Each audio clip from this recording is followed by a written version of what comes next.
Bienvenue, si vous nous rejoignez dans 64 minutes, c'est l'heure de votre grand angle.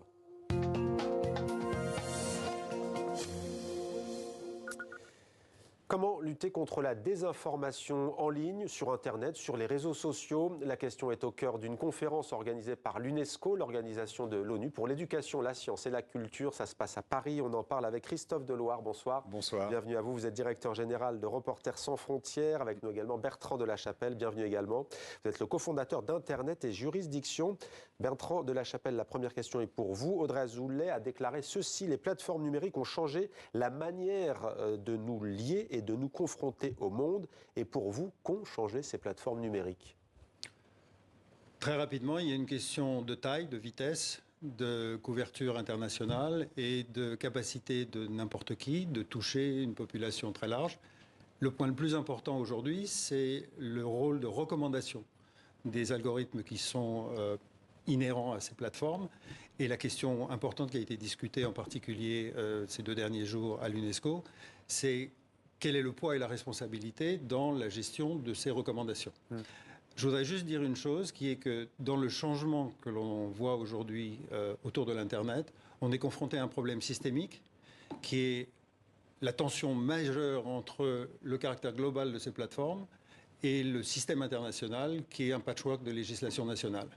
Et cette tension est aujourd'hui un échec majeur du système de coopération internationale et l'une des raisons pour lesquelles, je pense, on a autant de difficultés à adresser des problèmes comme la désinformation, mais aussi la violence en ligne, etc. Et on va voir, vous, ce que vous proposez justement concrètement, puisque vous êtes un observateur de cette question. Christophe Deloire, ce qui est compliqué, c'est que c'est aussi un espace de liberté, ces plateformes numériques. Bien sûr. En fait, c'est un espace.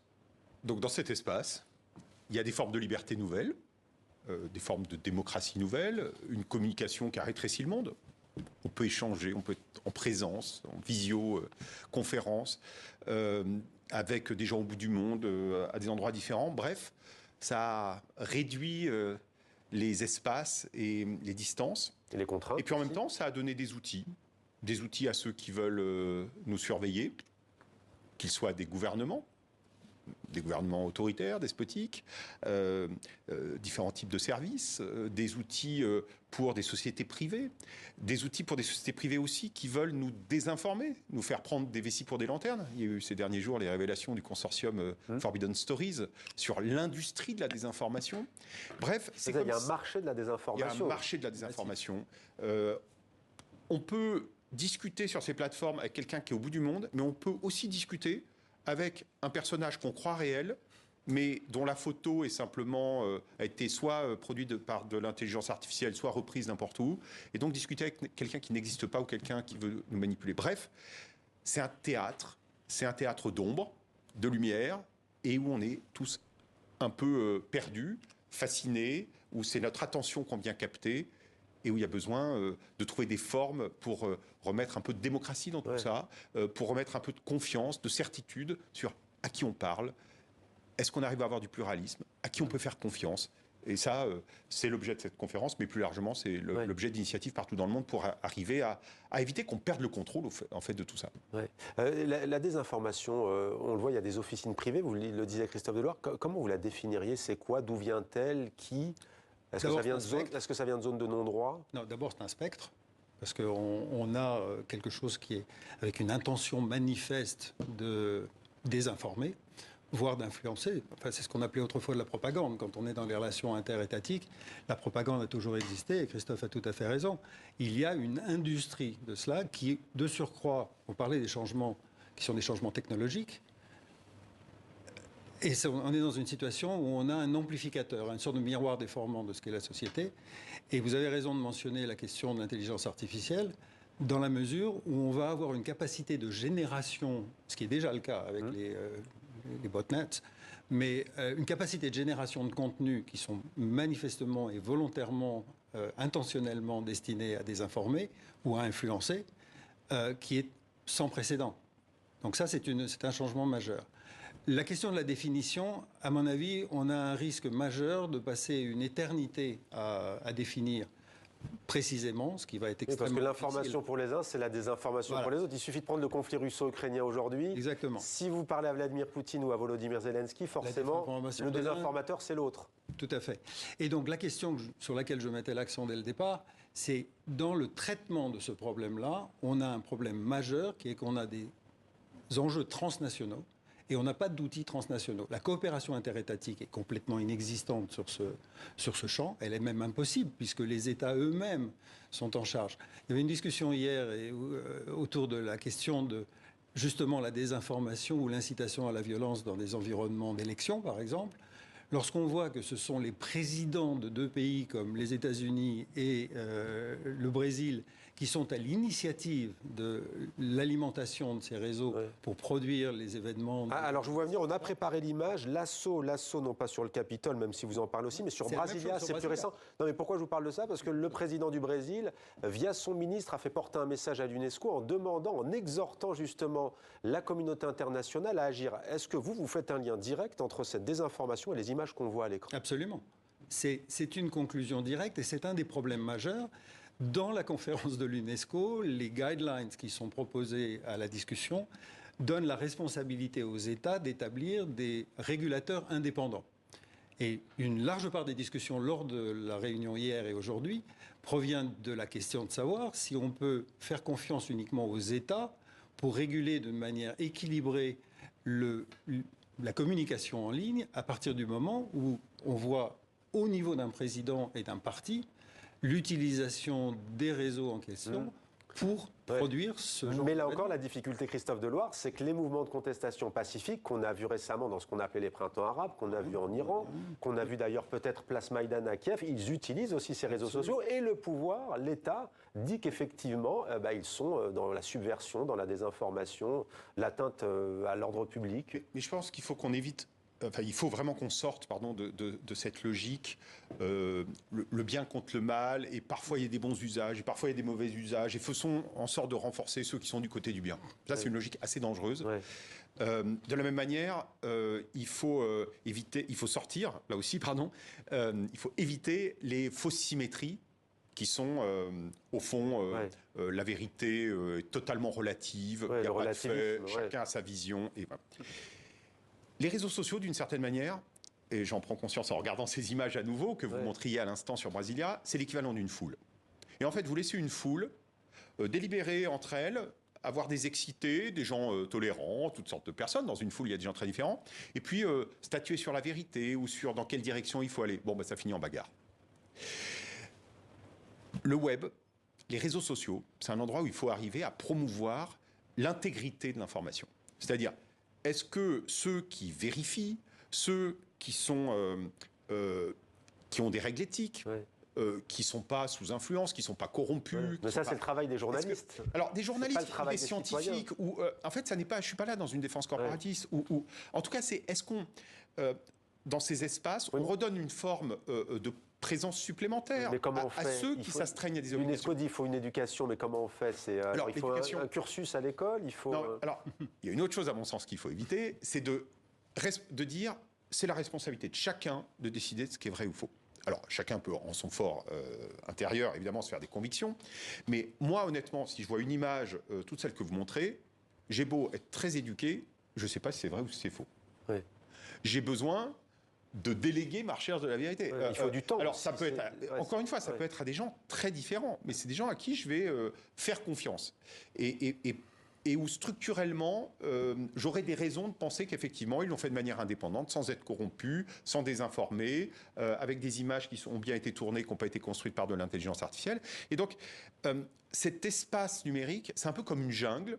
C'est la loi de la jungle, pour l'instant. Le plus fort l'emporte. J'arrive à vous convaincre, que ce soit vrai ou soit faux, c'est pas le sujet. C'est est-ce que j'arrive à vous convaincre, est-ce que j'arrive à attirer votre attention. Mais il faut transformer ça et aller faire ce qui a été fait au fil de l'histoire des démocraties. Elle n'est pas si mal, l'histoire des démocraties, quand on regarde bien. C'est de construire des formes de garanties juridiques, des mécanismes pour favoriser la fiabilité et l'indépendance de l'information, pour en favoriser le pluralisme. Bref, et c'est des choses qu'on doit imposer aux plateformes. Elles ne le feront pas d'elles-mêmes parce qu'elles ont intérêt, les plateformes numériques, à ce qu'il y ait toutes sortes de contenus, des vrais, des faux, alors, des manipulés. de faire monter un peu la sauce. Ça fait On du dit, à business. qui faire confiance alors et comment? Je voudrais revenir sur le mot qui a été utilisé sur le terme de foule, sur ce cas particulier. Dans les systèmes complexes, il y a une transition de phase qui peut se produire entre une manifestation pacifique et la transformation, en ce qu'en anglais on qualifie de mob, c'est-à-dire quelque chose qui devient agressif et qui s'enclenche et qui s'accélère. Les réseaux sociaux ont une capacité, malheureusement, dans leur version négative, à transformer des mouvements qui sont calmes en quelque chose qui s'apparente à un mouvement de foule. Dans tous les systèmes complexes, il y a des coupes-circuits. Quand vous allez regarder le système du marché, de la bourse, on s'est rendu compte qu'il y a des emballements de la bourse et qu'on a besoin de mettre des coupes-circuits. Alors concrètement, pour qu'on comprenne bien, si on prend par exemple le Sahel et la présence française, ça commence, si on vous comprend bien, ça commence par des messages sur les réseaux sociaux. Contre la France, sa présence française, des critiques qui peuvent être légitimes sur, pourquoi pas, l'inefficacité d'une présence qui dure. Et puis très vite, ça va finir, caricature, mais avec un drapeau russe à Ouagadougou, à Bamako. Alors, je vous donne un exemple très concret dans ce cas-là. On parle beaucoup de la modération des contenus sur les plateformes et le débat a tendance à se porter sur l'évaluation par les plateformes de ce contenu. Il y a une chose qu'elles sont parfaitement capables de mesurer, c'est le degré de traction. D'abord parce que c'est ça qui alimente le système économique, mais avoir la capacité de dire ce sujet-là, en ce moment, enregistre une activité phénoménale. Une responsabilité des plateformes, c'est de dire lorsqu'on voit ce genre de situation, il faut regarder si ça produit un risque de transition de phase, un risque de violence, un risque d'un certain nombre de choses.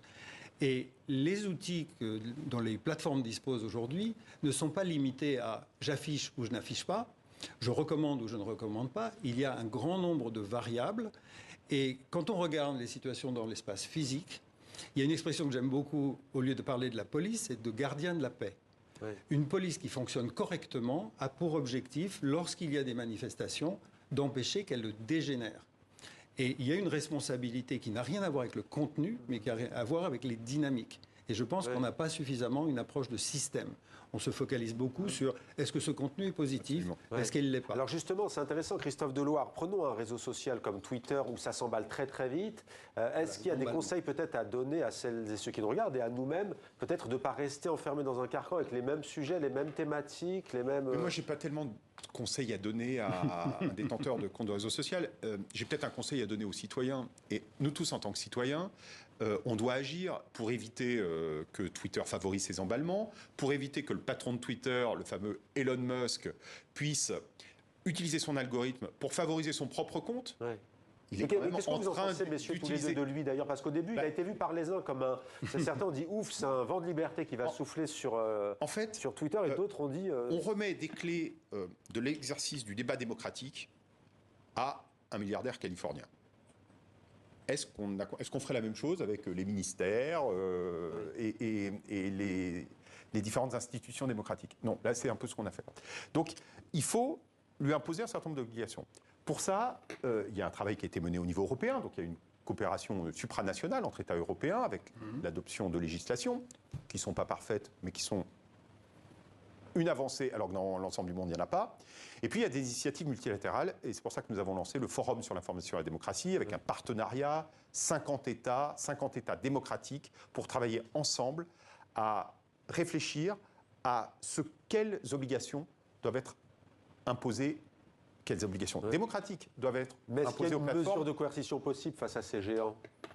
Il y a des tas de mesures de coercition possibles, mais il y a deux problèmes. Le premier, c'est qu'on a besoin d'arrêter, je pense, cette sorte de guerre de 30 ans entre les plateformes et les gouvernements qui, depuis une bonne quinzaine d'années, se renvoient la balle de la responsabilité des problèmes. Les gouvernements ont une responsabilité, ils ont réagi trop tard et trop fort, et les plateformes ont une responsabilité, elles ont réagi trop tard et probablement pas encore assez.